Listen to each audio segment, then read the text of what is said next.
At breakfast from 6 a.m, you'll always be caught up with everything you need to know, the latest headlines, opinions and debates. We'll bring you the good news and the bad, but most of all, we're here for you. Remember, send in your views and let us know what you would like us to talk about. That's because we're your news channel. And every morning at 6 a.m, it's breakfast on GB News. My name's Tom Harwood and join me 9:30 a.m. every weekday for The Briefing, your one-stop shop for everything you need to know about what's going on in politics today. I wonder if this is a deal that might need to be like the biscuits in this factory, twice baked. Is there not an opportunity here to win out against the extremes? Tom Harwood, GB News. What are you going to do about it? Things should have been done differently, and they certainly are being done differently. Don't miss it. The Briefing with me, Tom Harwood, 9:30 Monday to Friday on GB News.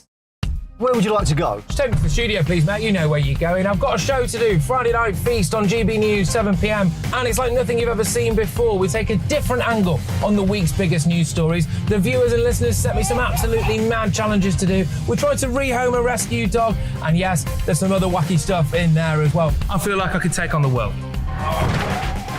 Well, that's that. Friday Night Feast with me, Patrick Christie's, every Friday, 7 till 9 p.m. on GB News. Be there.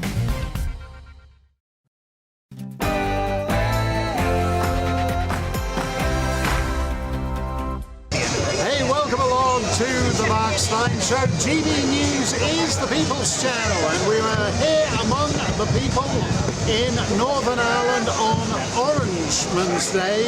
We are coming to you from beautiful Enniskillen, one of the most beautiful corners anywhere in the British Isles. And we have Kate Hoey, we have Arlene Foster, and we have a packed show for you, plus the most important part, because we are the People's Channel, so we want to hear what the people have to say, and that is you.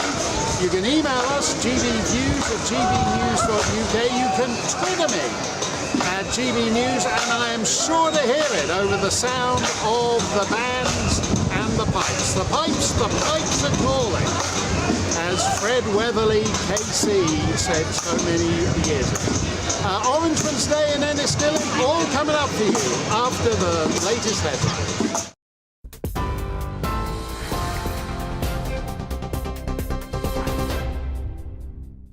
Mark, thank you. The top stories for tonight. 8 candidates have secured enough nominations to enter the race to replace Boris Johnson as Conservative Party leader and ultimately Prime Minister. Rishi Sunak, Liz Truss, Tom Tugendhat, Penny Mordaunt, Kemi Badenoch, Nadhim Zahawi, Jeremy Hunt and Suella Braverman, all now going into the first ballot, which is due to take place tomorrow. And the former Health Secretary, Sajid Javid, pulled out of the contest just minutes before the announcement, saying he looked forward to seeing the debate unfold. Backbencher Reckman Christie also stepped aside after failing to secure a single public supporter. Sir Graham Brady of the 1922 committee explained the next stage of the contest will take place in less than 24 hours. Those 8 will go to the first round ballot tomorrow between 1:30 and 3:30, with the result announced as soon as we can after that. Full coverage of that on GB News tomorrow. Well, the government says it will allow a debate on Labour's proposed no confidence vote if the motion's amended to remove any reference to the Prime Minister himself.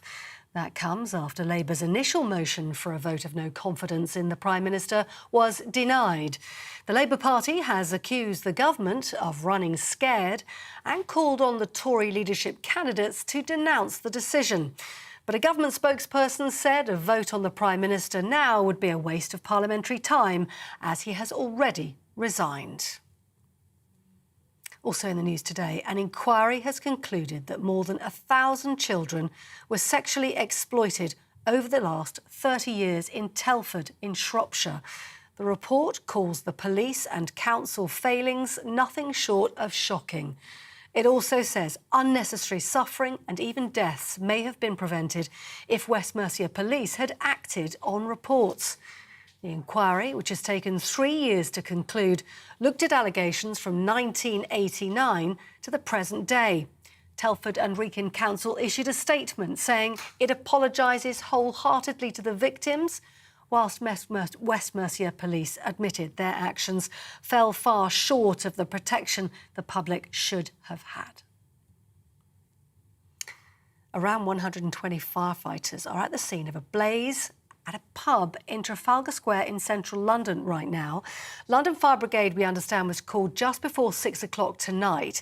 They say half of the pub's basement became engulfed in flames and was set alight. Around 150 people have had to be evacuated from the pub and surrounding businesses, although there are no reports at this stage of any injuries.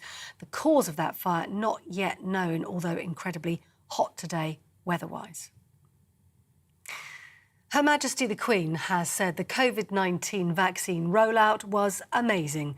That as she recognised the achievements of UK medical staff by awarding the George Cross to the NHS. In a ceremony at Windsor Castle, Her Majesty and Prince Charles welcomed NHS bosses and a frontline worker from each of the UK's 4 nations. The award traditionally recognises acts of great heroism and courage in the face of extreme danger. And NASA has unveiled the first pictures taken by its new James Webb telescope. The $9 billion machine is expected to revolutionise astronomy by allowing scientists to peer farther into the universe than ever before, while also providing much greater detail and clarity. NASA says its high-resolution pictures will allow scientists to observe the evolution of galaxies and the life cycles of stars. You're up to date on TV, online and on your radio via DAB+. You're with GB News. And now it's time for Mark Steyn.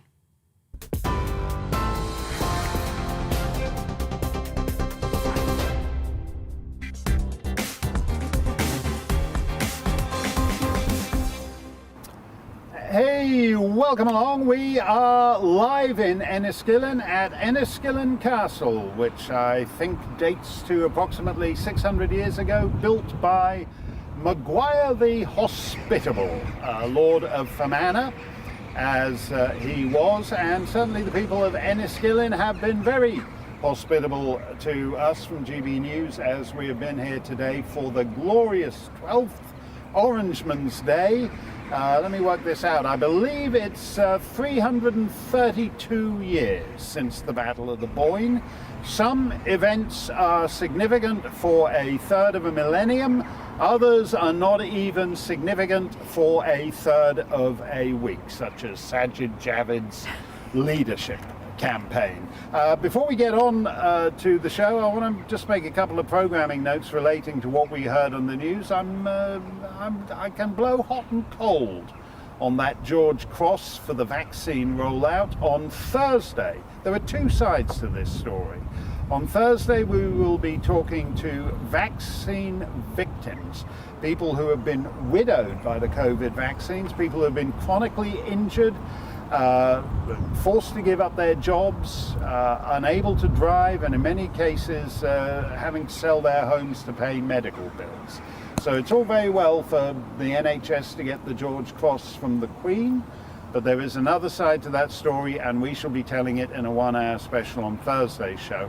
And then just to go back to another story from the headlines, the so-called, quote, damning report from Telford. This joins the big pile of damning reports from Oldham and from Rotherham and from Rochdale and all the other reports to which that cliched damning has been applied. And for some reason, no matter how many damning reports are issued, nobody actually does get damned, and they all carry on doing what they're doing. The Telford situation is particularly serious, though. West Mercia Police could have prevented deaths, at least 3 deaths, had they actually got off their asses and done their job. And this so-called damning report casts in a particular light the West Mercia officers' behaviour with our guest Samantha Smith, who was on this show last week, and the following day they went round to her house in Telford to bully her and intimidate her and demand to know what she was doing, telling the truth about them. on GB News, and they knew this report was coming, and they certainly Pippa Mills, the Chief Constable, knew what was in the report. So the intimidation of victims of these gangs is particularly squalid and discreditable, even by the standards of the failed. Of course, Mark Steyn will be going back to him. Bit of a dodgy connection there in Enniskillen, so make sure you stay tuned. We will, of course, be going back to Mark very shortly, but he was echoing something that I'd quite like to talk about as well, for what it's worth. It's that Telford grooming gang report. The stack of grooming gang reports that we've got now, ladies and gentlemen. Half of the Amazon rainforest could have been hacked down just to make way for grooming gang reports, the amount of paper that we've had to use to say what, frankly, we all know to be true, that the police are failing up and down the country. They are failing to investigate repeated cases of grooming gangs committed predominantly by men of Pakistani heritage or South Asian heritage against mostly young, vulnerable working-class white girls. Why? Because they're too afraid of being called racist to actually take action. And then there's the question of whether or not they even get justice, isn't there? Of course, because actually all too often, unfortunately, they just don't. What we've seen there all too often is perpetrators getting just a couple of years in prison, a few years in prison, and then you and I, the taxpayer, having to pay to make sure that we don't get them deported. It's shocking stuff. We will be returning to Mark Steyn, of course. I believe we can go back to Mark right now. Mark, take it away. Last week, you will know that Baroness Tory actually predicted that neither Rishi Sunak nor Sajid Javid was going to be the next leader of the Conservative Party and the Prime Minister. So only a week has gone by, and you are already 50% correct, Kate. Yes, and I'm very pleased that I'm 50%. I'd like to be 100%, and that will take a little bit longer. But I think I'm quite pleased today, because I think actually all 4 women have come through, and not just because they're women, because one of the good things about what's happened in the Tory party is that they seem to be able to get women and people from ethnic minorities without any kind of quota system.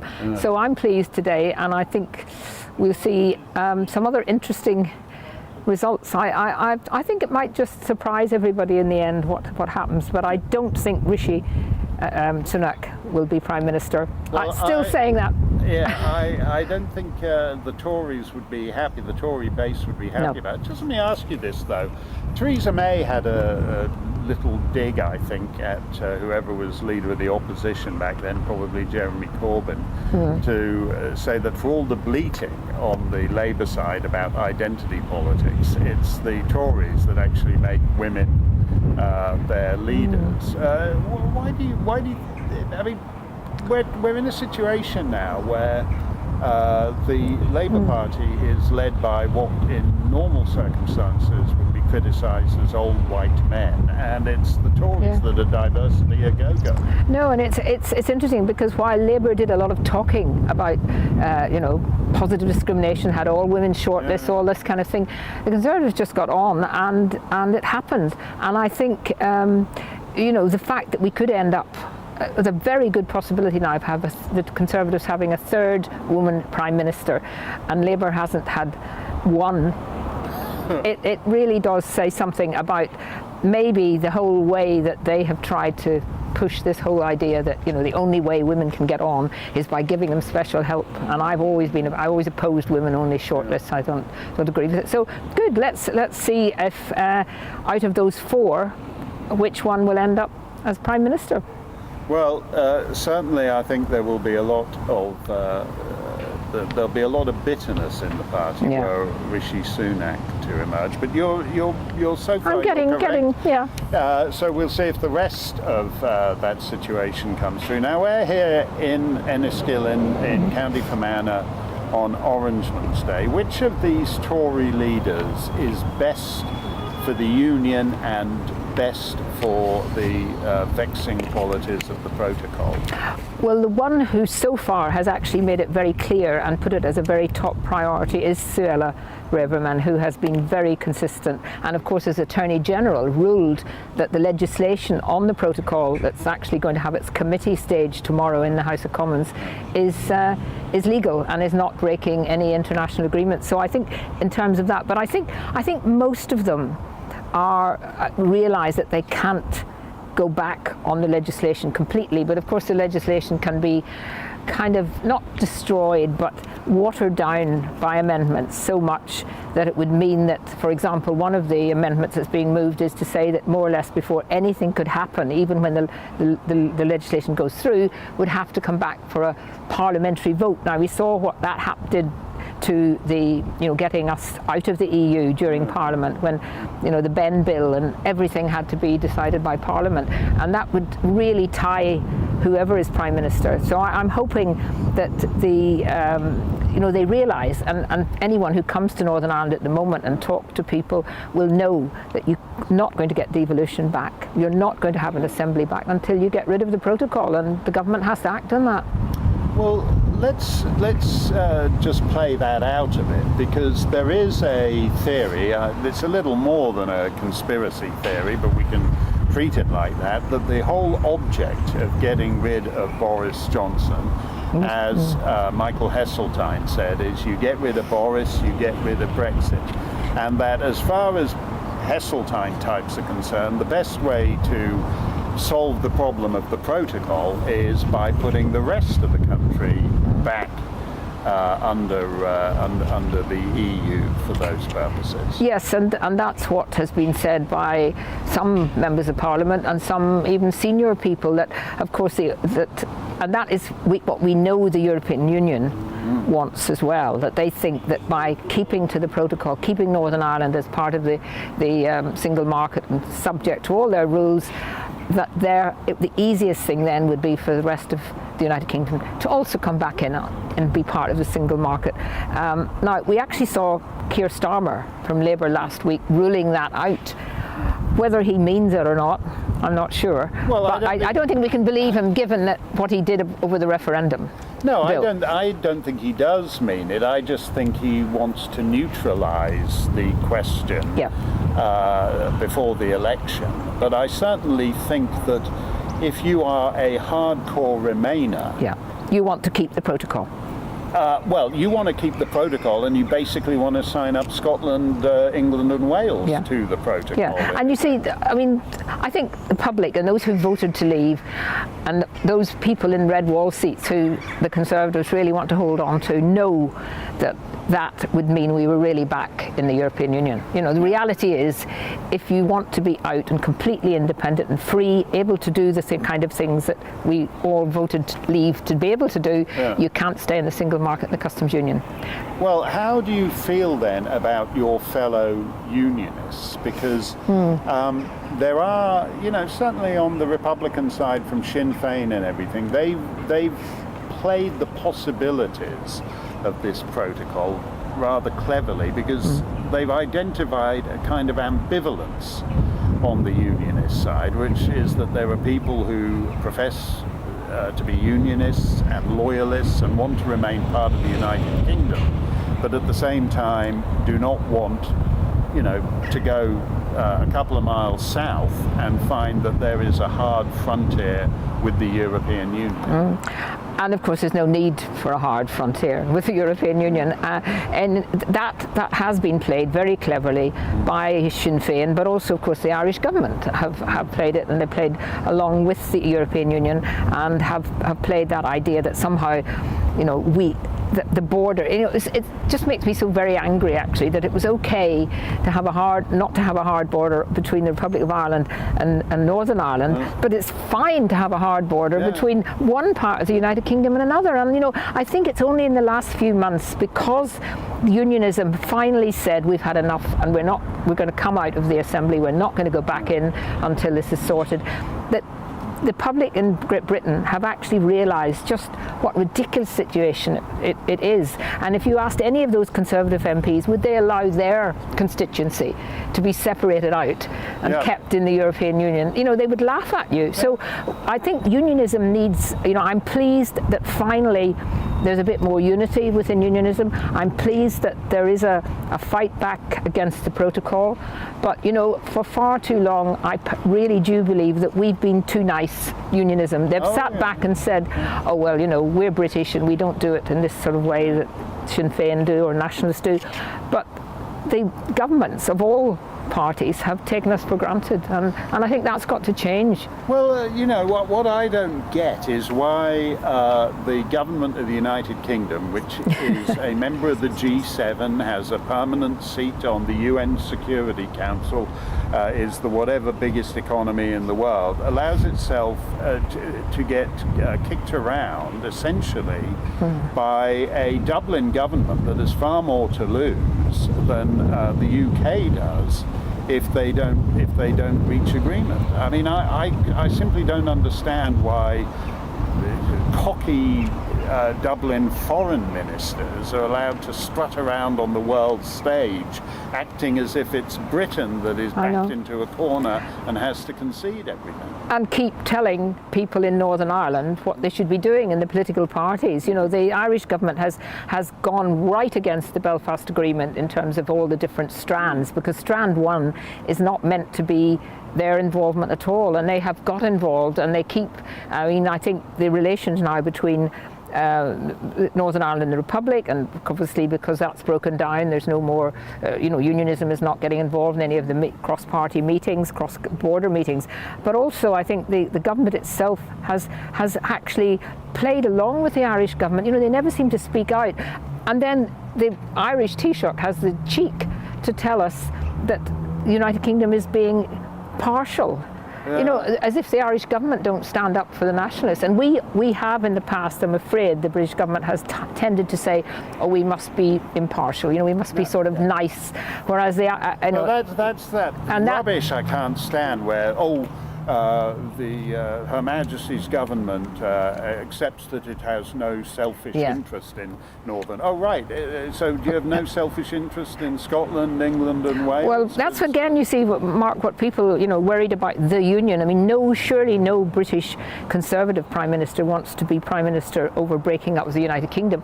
Northern Ireland and Scotland are very, you know, the two are very linked because there is a great. You've seen some of the Ulster Scots, the bands over today on the processions. Lots of kilts and lots of bagpipes. Even one lot of bagpipes anyway. No, it's actually quite heartening.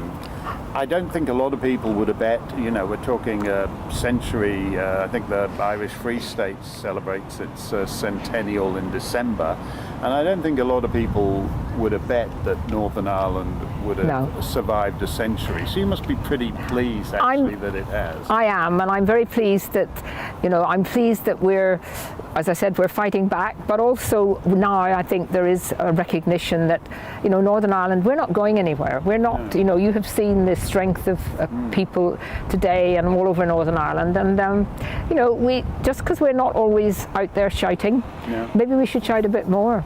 But it's good that GBNews came over and covered it live today. You know, that was really, really positive when BBC doesn't. We're pleased to be here. I've said to you a couple of weeks ago that in the times when I used to be in and out of the BBC were always militantly Republican. I remember one snotty announcer covering Orangeman's Day and talking about the pipe bans, and then saying in that superior way that they have on the Beeb, some of us just wish the Unionists would pipe down, and they're not going to pipe down, no, are they? We're not. No. Thank so you. Here we are on Orangeman's Day, and we have the former First Minister of Northern Ireland, and lots more straight ahead still to come on GB News. See you in a couple of minutes.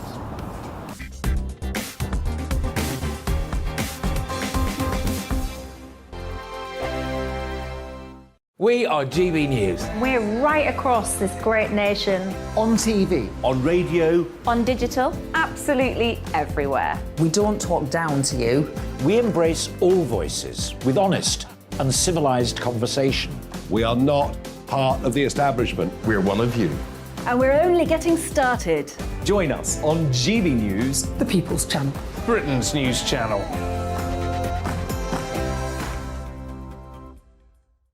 Hi there, it's Stephen and Anne. At breakfast from 6 a.m, you'll always be caught up with everything you need to know, the latest headlines, opinions and debates. We'll bring you the good news and the bad, but most of all, we're here for you. Remember, send in your views and let us know what you would like us to talk about. That's because we're your news channel. And every morning at 6 a.m, it's breakfast on GB News. My name's Tom Harwood, and join me 9:30 a.m. every weekday for The Briefing, your one-stop shop for everything you need to know about what's going on in politics today. I wonder if this is a deal that might need to be like the biscuits in this factory, twice baked. Is there not an opportunity here to win out against the extremes? Tom Harwood, GB News. What are you going to do about it? Things should have been done differently, and they certainly are being done differently. Don't miss it. The Briefing with me, Tom Harwood, 9:30 Monday to Friday on GB News. Where would you like to go? Just take me to the studio, please, mate. You know where you're going. I've got a show to do. Friday Night Feast on GB News, 7 p.m. And it's like nothing you've ever seen before. We take a different angle on the week's biggest news stories. The viewers and listeners set me some absolutely mad challenges to do. We tried to rehome a rescue dog. And yes, there's some other wacky stuff in there as well. I feel like I could take on the world.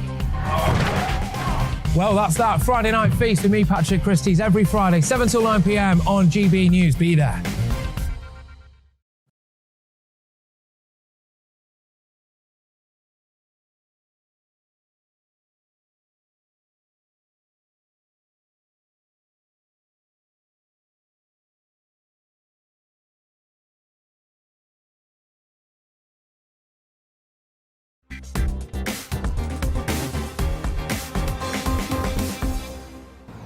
Yes, hello everybody. Now we'll go back to Mark Steyn very, very shortly. But as we've just heard there, breaking news in the last hour, and 8 MPs have crossed the support threshold to face the first vote tomorrow in the race to be our next Prime Minister. So here they are. Former Chancellor Rishi Sunak, International Trade Minister Penny Mordaunt, Chair of the Foreign Affairs Committee Tom Tugendhat.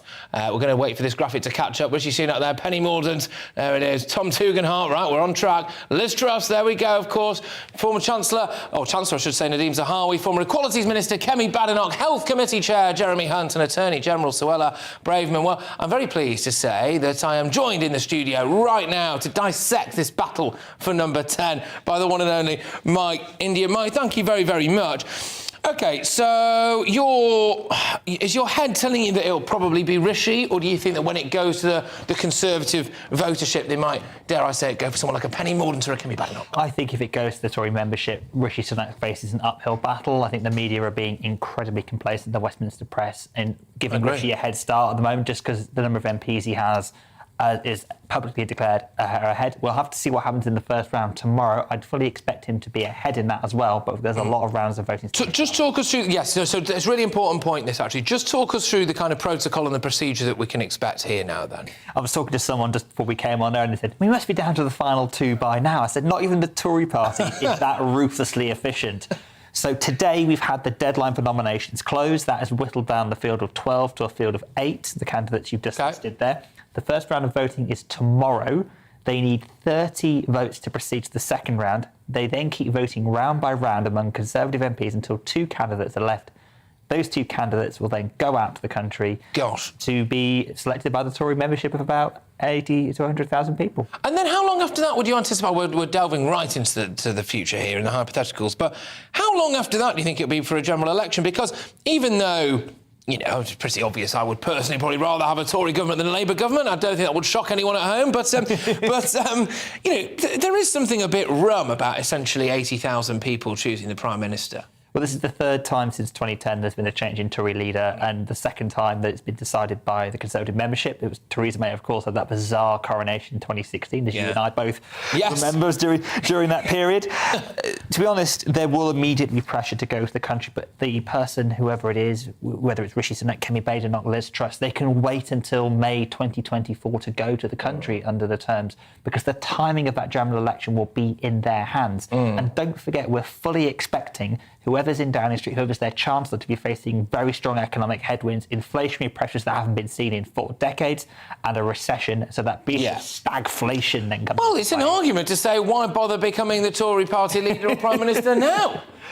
It could be a poison chalice, and there's a lot of people, you know, there was an interesting story in the Times today from Stephen Swinford, usually an impeccably well-informed source, saying that Boris is mulling that sort of Churchillian style comeback. Of Churchill was still Tory leader even after he lost power as Prime Minister, so the parallels don't quite line up. But you could see Boris perhaps running for the leadership again down the line if there was a complicated scenario in the next parliament where the Tories is the largest party. Keir Starmer hasn't shown in the eyes of many people that he can lead a majority Labour government yet. No, he hasn't. And I think there is question marks over policy or lack of policy when it comes to the Labour Party at the minute. It could be argued that he's biding his time and that he doesn't want to give people the opportunity to pick it apart. It could also be argued that he just doesn't really have a clear vision. It depends on who he's getting the vision from. We know Keir Starmer's getting a lot of input from Gordon Brown and Tony Blair. We had Tony Blair's kind of huge centrist political conference the other week, and to say those ideas weren't aimed squarely at the Labour Party under Keir Starmer's leadership would be lying.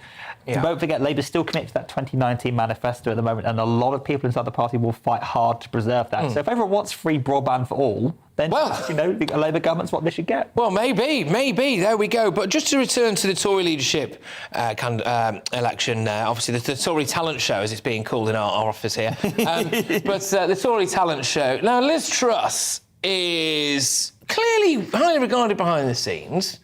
I've heard her talk both in person and obviously, of course, on the television numerous times.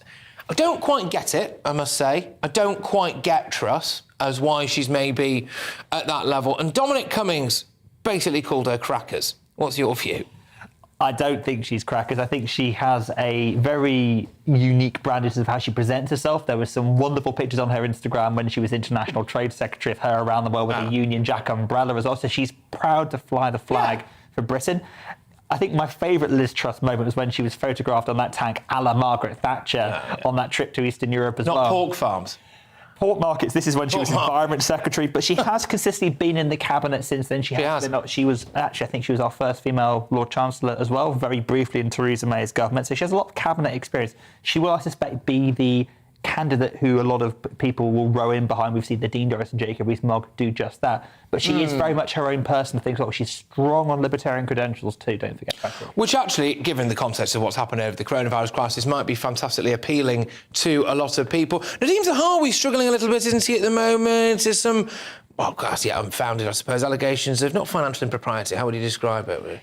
I think any member of the Conservative Party who has a large amount of wealth is going to come under a great deal of scrutiny. We've seen this with Rishi Sunak, for example, non-dom status for his wife. Sajid Javid faced questions like this, Nadhim Zahawi as well. I think what's interesting is that there's a lot of behind-the-scenes briefing going on at the moment among Conservative WhatsApp groups. For all the times they're saying that they want a collegiate, warm contest, there's going to be a lot of daggers out behind the scenes. But Zahawi is still the Chancellor. That incumbency does give him a large benefit.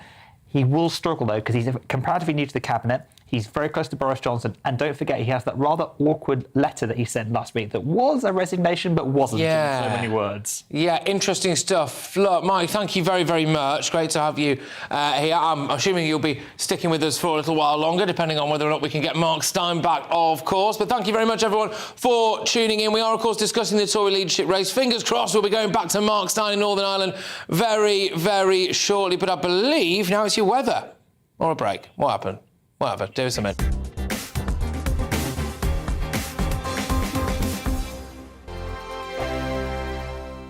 We are GB News. We're right across this great nation. On TV. On radio. On digital. Absolutely everywhere. We don't talk down to you. We embrace all voices with honest and civilised conversation. We are not part of the establishment. We're one of you. And we're only getting started. Join us on GB News, The People's Channel. Britain's news channel.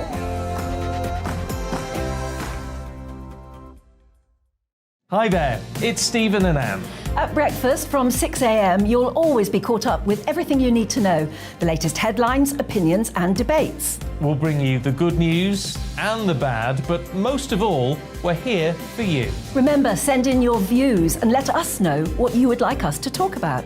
That's because we're your news channel. And every morning at 6 a.m, it's breakfast on GB News. My name's Tom Harwood and join me 9:30 a.m. every weekday for The Briefing, your one-stop shop for everything you need to know about what's going on in politics today. I wonder if this is a deal that might need to be like the biscuits in this factory, twice baked. Is there not an opportunity here to win out against the extremes? Tom Harwood, GB News. What are you going to do about it? things should have been done differently, and they certainly are being done differently. Don't miss it. The Briefing with me, Tom Harwood, 9:30 Monday to Friday on GB News. Where would you like to go? Just take me to the studio, please, mate. You know where you're going. I've got a show to do. Friday Night Feast on GB News, 7 p.m. And it's like nothing you've ever seen before. We take a different angle on the week's biggest news stories. The viewers and listeners set me some absolutely mad challenges to do. We tried to rehome a rescue dog. And yes, there's some other wacky stuff in there as well. I feel like I could take on the world. Well, that's that. Friday Night Feast with me, Patrick Christie's, every Friday, 7 till 9 p.m. on GB News. Be there.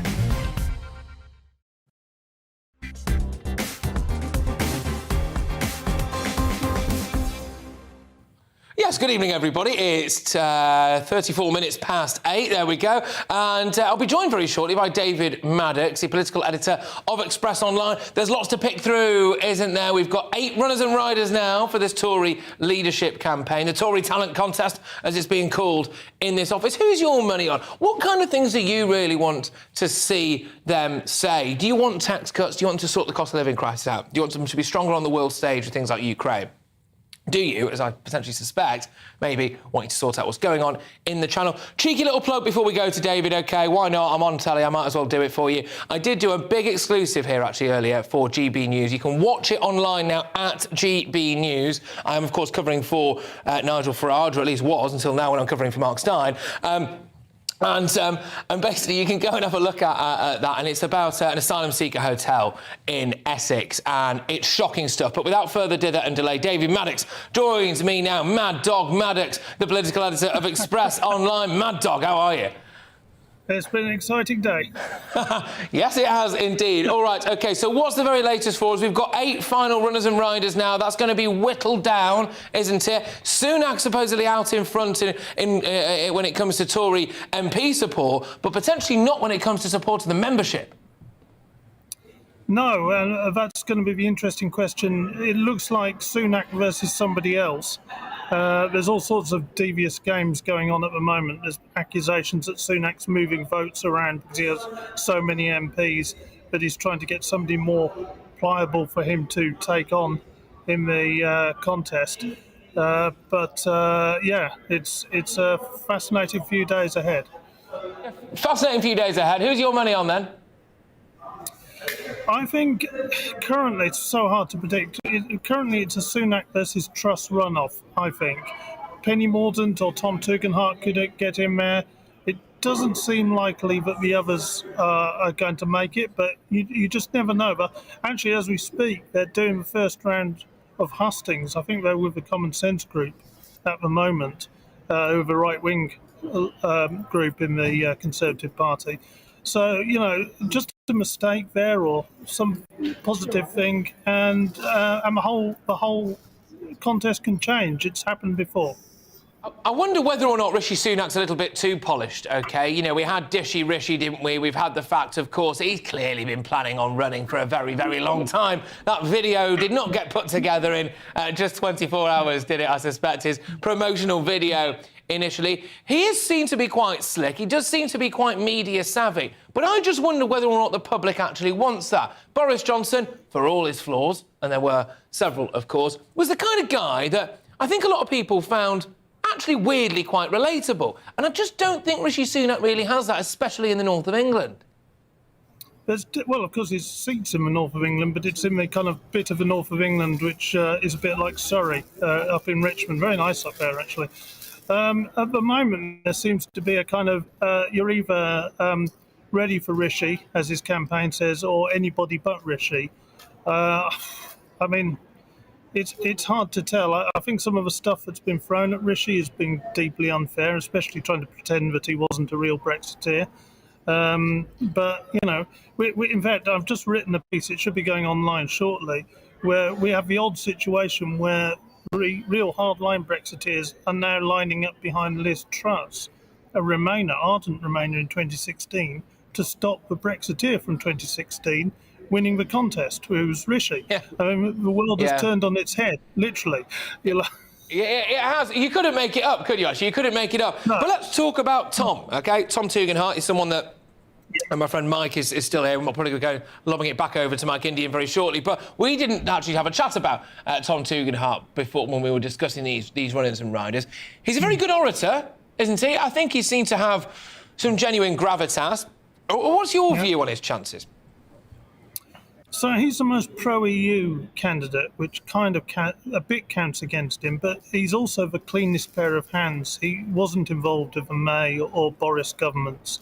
He is a very good orator, as you say. He has an enormous amount of respect, and his campaign is actually picking up a lot of momentum. I think one of the best things he did was a few weeks ago, he went and bothered to speak to the Northern Research Group conference when others didn't. I mean, Boris notably cleared off to Kiev instead to try and hide from them. And it's brought him a lot of credibility. And in fact, this Northern Research Group, which is quite a powerful group of MPs, has weighed in behind him. We look at people like Jake Berry and his deputy Damien Moore have endorsed Tom. And I think it's given his campaign some real momentum. The other one, of course, is Kimi Badenoch, who seems to have come from nowhere, but I mean, it's certainly got the stardust about her, and she seems to be on the rise as well. Well, talk to me a bit about her, because it's a tough one, isn't it? It's a tricky one to say she's come out of nowhere, because she has been around for quite a long time, but I don't know if she was necessarily considered leadership material. But then when she declared herself, I was really sitting here, David, I don't know about you, and looking at it and thinking, why not, actually? She's pretty sound on the old gender stuff, for example. She's pretty sound on the culture wars stuff. She doesn't seem to take any messing. She plays pretty well at the dispatch box. She has a certain level of likeability, as far as I can see. I mean, she's got it all, hasn't she? She has. I mean, and you know, at the moment, it's her and Suella Braverman. I would say those are the two, let's say, express-type candidates of this contest, and both of them have a bit of pizzazz about them and are saying the right things in terms of taking on the kind of woke agenda and the culture war and all this sort of business. And, Kemi definitely has a bit of stardust about her. The question is over ministerial experience. She's never held a serious ministerial job. Of course, at least she's had a ministerial job, unlike Tom Tugendhat. So it's an interesting one. I mean, I was told yesterday by a very experienced minister whilst we were having a drink on the terrace bar that if they were in opposition now, this contest would be between Kemi Badenoch and Tom Tugendhat, because they would be looking for the future and they'd be looking for people with vision. So, interesting candidacy. We may well be seeing the start of something that ends up with a Kemi Badenoch leadership in the future.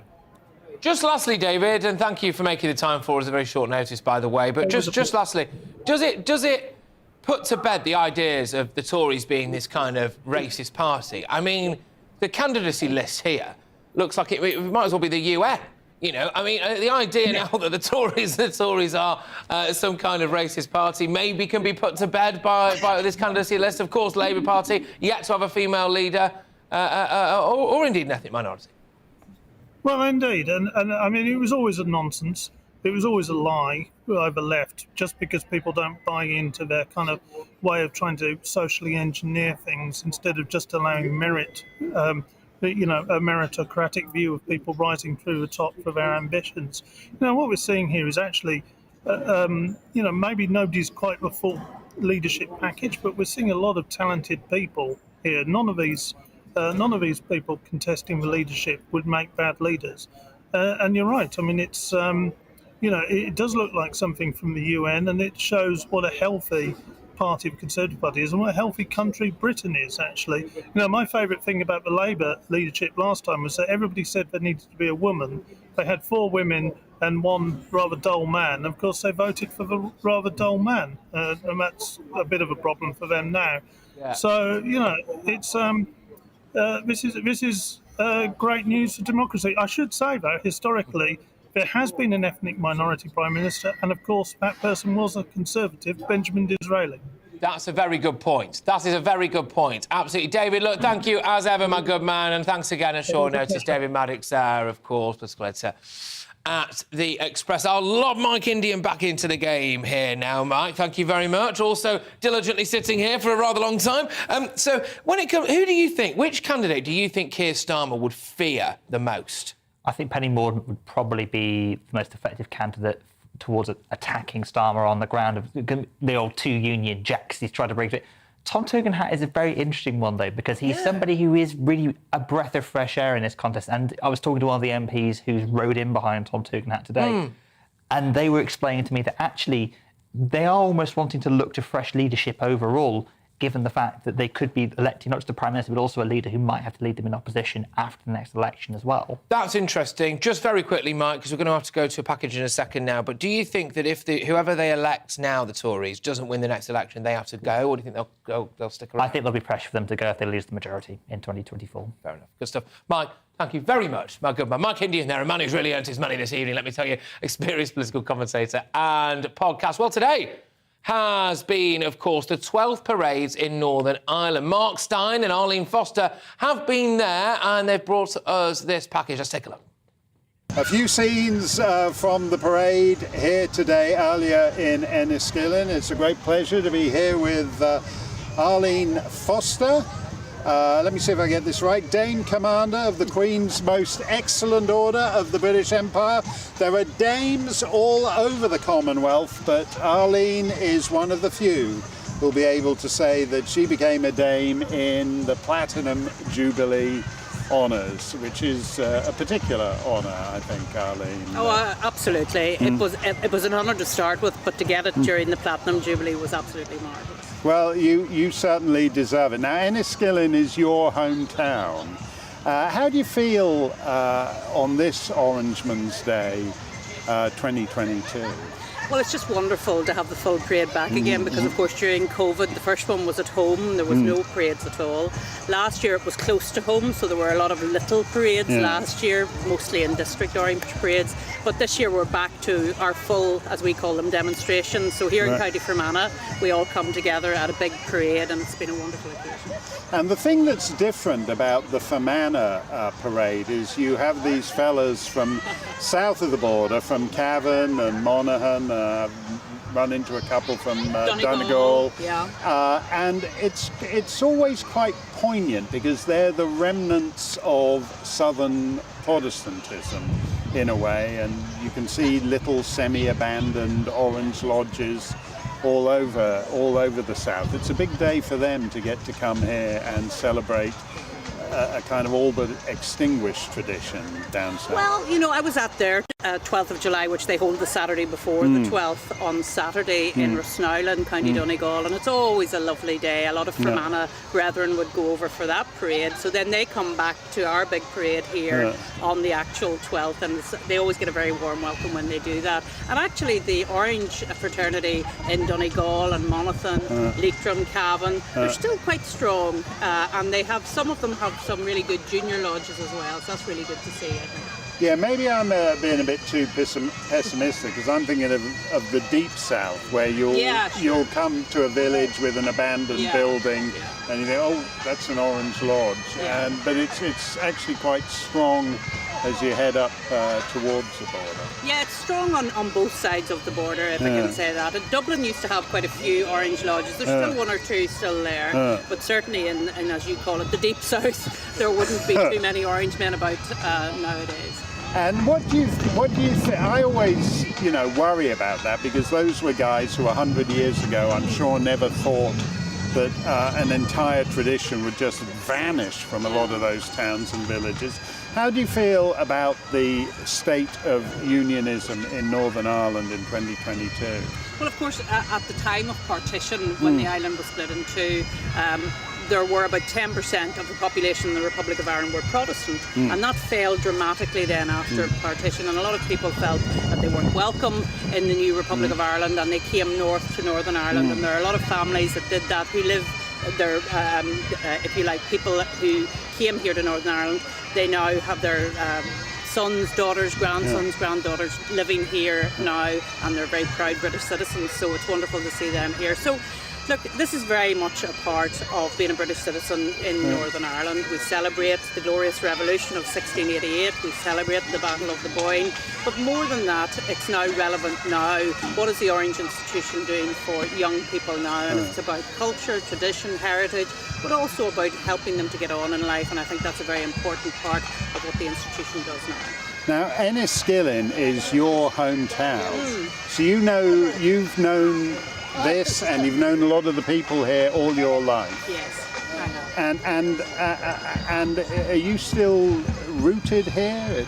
Yes, I still live not too far away from Enniskillen. It's very much a part of who I am. I'm a rural unionist, always have been and always will be. And Carson, that great man of the time, used to say that if the union is to mean anything, the whole of the United Kingdom has to benefit from being part of the United Kingdom. And I feel that very strongly, being here in the most westerly part of the United Kingdom, here in Enniskillen. No, and that's what's so amazing. The Irish state is reduced to, I think, about 3 miles wide when you go just west of here. It's at its kind of narrowest point. But I wondered, Arlene, what are your feelings growing up in the time you did? And they're tinged with, they must have mixed feelings, because you yourself were part of the terrible random atrocities that befell people here. When you were a comparatively little girl, you were involved in, things that seem quite incredible. The school bus gets targeted just because the driver was perceived to be a member of the UDF. The UDR, the Ulster Defence Regiment, which was a part-time British regiment at that time. Yeah, absolutely. But I mean, look, I used to live very close to the border. My father was a part-time farmer and a full-time member of the police service, and he was targeted. They came to our home when I was only 8.5 to kill him. He survived, but as a result of that, I had to move home and move more inwards in County Fermanagh. So look, it was a very traumatic time, and we are always very thankful that those days are behind us. But it was a very brutal time, and here in County Fermanagh, and indeed in County Armagh, where I was this morning, Mark, we always remember those people who lost their lives to the terrorist campaigns of the 70s, 80s and 90s, because in County Armagh, for example, they lost 67 people to the IRA. And it's always important. There's always a memorial service. There was a memorial service here this morning, and indeed there was one in Armagh as well, to remember those people and the service they give just to be British. How do you feel then about part of the so-called reconciliation, which is a bill that's currently before Parliament, in which a terrorist who accidentally blows himself up while he's trying to kill a bunch of school children is now designated under this new bill as a kind of victim himself? Well, it's always been a difficulty. The definition of a victim has always been a problem, because to me, if you are a victim of your own hand, in other words, you're going out to murder somebody, you're going out to kill somebody, then you should not be treated as a victim, because you are going out to take life. And I think that definition very much needs to be dealt with, so that innocent victims are able to gain justice, truth, and indeed reconciliation. I mean, we all want to have reconciliation with our neighbours and friends, but that cannot be at the price of justice or indeed of truth as well. No, I think the truth part is very, very important. Is it more relaxed now? I mean, here we are on Orangeman's Day. I have friends down south who say that there are always a certain proportion of Northern Catholics who just kind of want to get out for the whole period of orange fever, and that's been around for a while. But then I noticed just up the hill there's a bunch of guys getting drunk in the pub and jeering at you. And is that the extent of radical republicanism these days? They're happy to yell at you from the pub? Because that would be a great, if that's the extent of it, that's a huge improvement, yeah. Well, exactly. I mean, look, there'll always be people who want to demonise, who don't want to try and understand the importance of this day to those of us who are from the orange culture. But, you know, I've been saying recently it's important that we try and understand each other's culture, not to stop them, No. not to cancel them out, but to try and understand why it's important to me that we have this day, and on a similar vein, why it's important to people from the nationalist tradition to enjoy their Gaelic athletic sports, why it's important that they have all of that, and we shouldn't try and intervene with that. We should try to live and let live, Mark. And there's space for everybody.